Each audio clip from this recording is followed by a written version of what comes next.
അപ്പോൾ എനിക്ക് സ്വാമിമാരോട് പറയാനുള്ളത്, നമ്മുടെ വയനാട് ജില്ലയിൽ ഒട്ടനവധി ക്ഷേത്രങ്ങളിൽ സ്വാമിജിമാരും ഇതുപോലെ സന്യാസിമാരുമായി ഒരുപാട് ക്ഷേത്രങ്ങളിൽ ഞാനും വന്നിട്ടുണ്ട്.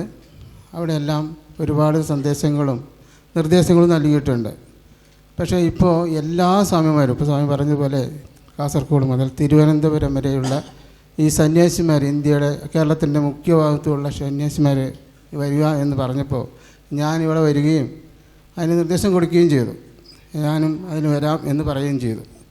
ഇപ്പോൾ ഇത്രയും സന്യാസിമാർ കാസർഗോഡ് തിരുവനന്തപുരം പോകുമ്പോൾ നമുക്ക് ഏറ്റവും പ്രധാനപ്പെട്ട ക്ഷേത്രങ്ങൾ ശബരിമല, ഗുരുവായൂരമ്പലം, അതുപോലെ ഒട്ടനവധി വലിയ വലിയ ക്ഷേത്രങ്ങളിലാണ് ഇന്ന് ഏറ്റവും വലിയ പ്രശ്നങ്ങൾ സന്ധ്യമായിരിക്കുന്നത്.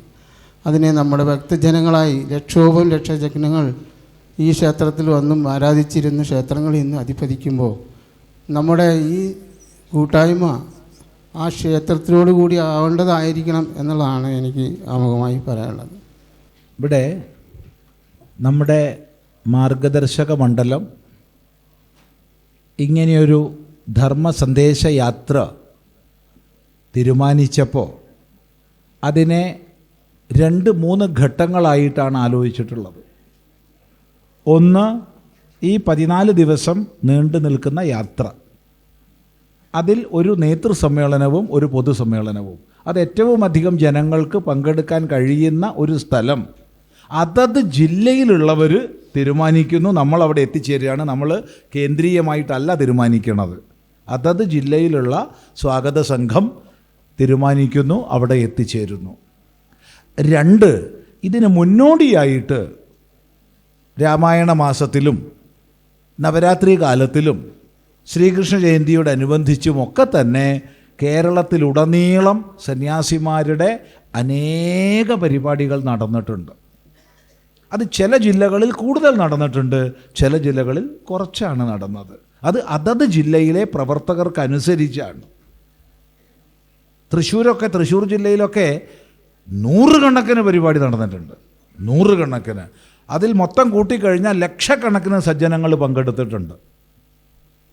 അത് അതത് ജില്ലയിലെ പ്രവർത്തനം പോലെയാണ് അതുള്ളത്. മൂന്നാമതായിട്ട്, ഈ യാത്ര കഴിഞ്ഞാൽ മാർഗദർശക മണ്ഡലം കൂടി ഇതിൻ്റെ ഒരു ഫോളോ അപ്പ് എന്നുള്ള രീതിയിലുള്ള ആലോചനകൾ ചെയ്ത് സമാജത്തെ ബന്ധപ്പെടും. അപ്പോൾ ഓരോ ജില്ലയിലും ഏത് ക്ഷേത്രത്തിലാണോ ചെല്ലേണ്ടത്, ഏത് ക്ഷേത്രത്തിലാണോ നടത്തേണ്ടത്, അവിടെ നമ്മൾ ഇപ്പോൾ തീരുമാനത്തിന് വിധേയമായി നടത്തി. ഇനിയും കൂടുതൽ വേണമെങ്കിൽ തീർച്ചയായിട്ടും സാധിക്കും. അതിന് നമ്മൾ സമയം, സാവകാശം കണ്ടെത്തണം. ഈ യാത്രയിൽ പുതിയത് ഉൾക്കൊള്ളിക്കാൻ വയ്യ. ഇപ്പം തന്നെ ഒന്ന് ആലോചിച്ച് നോക്കൂ. നമ്മളിത് 6-ാം തീയതി ആരംഭിച്ചു. കുദ്രോളി ക്ഷേത്രത്തിൽ നിന്ന് കേരളത്തിലേക്ക് കടക്കുന്ന സ്ഥലത്ത് സ്വീകരണ യോഗം തലപ്പാടിയിൽ ഏർപ്പാട് ചെയ്തു.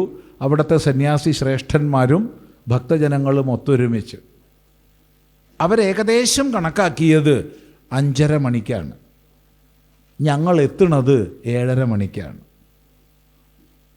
1000കണക്കിന് പേരാണ് അവിടെ കാത്തു നിന്നത്. 1000കണക്കിന് പേര്. ആവേശോജ്വലമായ സ്വീകരണമായിരുന്നു. അത് കഴിഞ്ഞ് കാസർഗോഡ് ഒരു നിമിഷം പോലും ഈ ഇരിക്കുന്നവർ മാത്രമല്ല, വേറെയും കുറേ സ്വാമിമാരുണ്ടായിരുന്നു. അവരവരുടെ ജില്ലകളിലേക്ക് പോയിരിക്കുകയാണ്, വിശ്രമിച്ചിട്ടില്ല. അത് കഴിഞ്ഞ് ഇന്നലെ കണ്ണൂർ ആരും വിശ്രമിച്ചിട്ടില്ല. രാത്രി വളരെ വൈകിട്ടാണ് എല്ലാവരും കിടന്നത്. അതിരാവിലെ അവനവൻ്റെ നിത്യകൃത്യങ്ങൾ പൂർത്തിയാക്കി പുറപ്പെട്ടതാണ്. എന്നിട്ടാണ് ഇവിടെ എത്തുന്നത്. ഇങ്ങനെ തിരക്ക് പിടിച്ചൊരു 14 ദിവസത്തെ യാത്രയിൽ കൂടുതൽ ക്ഷേത്രങ്ങളെ ഉൾക്കൊള്ളിക്കുക എന്നുള്ളത് അസാധ്യമാണ്. നിങ്ങൾക്ക് തീർച്ചയായിട്ടും ഈ ഇതുമായി ബന്ധപ്പെട്ട സന്യാസിമാരെ, ബ്രഹ്മചാരിണിമാരുണ്ട്, ബന്ധപ്പെടാം. അവരിലൂടെ തീർച്ചയായിട്ടും പരിപാടികൾ സംഘടിപ്പിക്കുകയും അവിടങ്ങളിലേക്ക് തീർച്ചയായിട്ടും സന്യാസിമാർ എത്തിച്ചേരുകയും ചെയ്യും എന്ന് മാർഗദർശക മണ്ഡലത്തിൻ്റെ പേരിൽ വാക്ക് തരുന്നു, വ്യക്തിപരമായിട്ടല്ല. ശരി.